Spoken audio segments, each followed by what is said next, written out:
கடகராசியில் பிறந்தவங்களுக்கு இந்த 2026 சனி பகவானால் என்ன நன்மை, என்ன பிரச்சனை, அவரால் நமக்கு ஏதாவது தீங்குகள் இருக்கா, அதுலேருந்து விடுபடுவதற்கான வழி என்ன, இதான் இப்போ பார்க்குறோம். கோச்சாரத்தில் பார்த்திங்கன்னா இந்த வருஷம் மீன ராசியில் சனி பகவான் சஞ்சரிக்கிறார். ஓராண்டுகளுக்கு அங்கே தான் இருக்கார். அவர் பார்த்திங்கன்னா உத்திரட்டாதி ரேவதி இந்த 2 நட்சத்திரத்தின் வழியாக தான் நமக்கு எல்லாத்துக்கும் பலன் செய்ய போகிறார். அப்படி பார்க்குற போது இந்த வருஷம் பார்த்திங்கன்னா ஜூலை 26ஆம் தேதியிலிருந்து டிசம்பர் 10ஆம் தேதி வரைக்கும் கிட்டத்தட்ட சுமார் 4.5 மாதங்கள் சனி பகவான் வக்கரகதியில் இருக்கார். ஆக இது எல்லாம் அத்தனையும் கணக்கில் எடுத்துக்கிட்டு அவருடைய மெயினாக அவர் இருக்கக்கூடிய இடம், அவருடைய பார்வை, இதெல்லாம் கணக்கில் எடுத்துக்கிட்டு தான் அவரால் ஏதாவது நன்மைகள் இருக்கா, பிரச்சனைகள் இருக்கா, தீர்ப்பதற்கான வாய்ப்பு என்னங்கிறத மட்டும் இப்போ பார்க்குறோம். முதல்ல ஒரு அடிப்படையான விஷயத்தை தெரிஞ்சுங்க. ஒரு கிரகம் ஏதோ ஒரு விதத்தில் நமக்கு நன்மை செய்யுதுன்னா அதே கிரகம் ஏதோ ஒரு விதத்தில் நமக்கு தீங்கும் செய்யும். இது எல்லா கிரகங்களுக்கும் பொருந்தும்.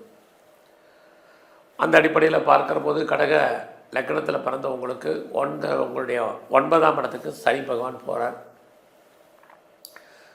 முதல்ல 9 அப்படின்னா என்னன்னு தெரிஞ்சுங்க. இறைவனுடைய அனுகூலம், அனுக்கிரகம் உள்ள ஸ்தானம்னு அர்த்தம். அதிர்ஷ்டம்னு நம்ம சொல்லக்கூடிய அந்த இடத்துக்கு தான் சனி பகவான் போகிறாரு. இதனால் என்ன, முதல்ல உங்களுக்கு தெய்வ அனுகூலம் கிடைக்குது.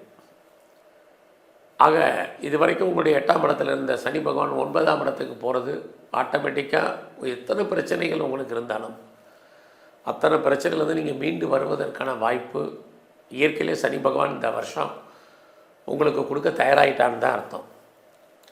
அது இல்லாமல் எதிர்பாராத ஆலய தரிசனம், தெய்வ தரிசனம் உங்களுக்கு அமையும். நீண்ட தூர ஜேர்னி, வெளியூர் போகணும்னு நினச்சவங்க, வெளிநாடு போகணும்னு நினச்சவங்க, அதர் ஸ்டேட், அதர் கண்ட்ரி போகணும்னு நினச்சவங்களுக்கு வாய்ப்பு இது எல்லாமே உண்டு.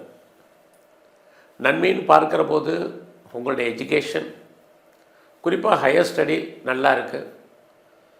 யாரெல்லாம் செகண்ட் மேரேஜுக்கு ட்ரை பண்ணுறீங்களோ தாராளமாக ட்ரை பண்ணுங்கள். 2வது திருமணத்துக்கான வாய்ப்பு நல்லாவே உண்டு. பெரிய லெவலில் நான் எக்ஸ்போர்ட் பண்ணுறேன், இம்போர்ட் பண்ணுறேங்கிறவங்களுக்கு உங்களுடைய ஏற்றுமதி இறக்குமதியில் நல்ல கெயின், இதெல்லாமே அதாவது லாபம், இது எல்லாமே இந்த வருஷம் உங்களுக்கு உண்டு.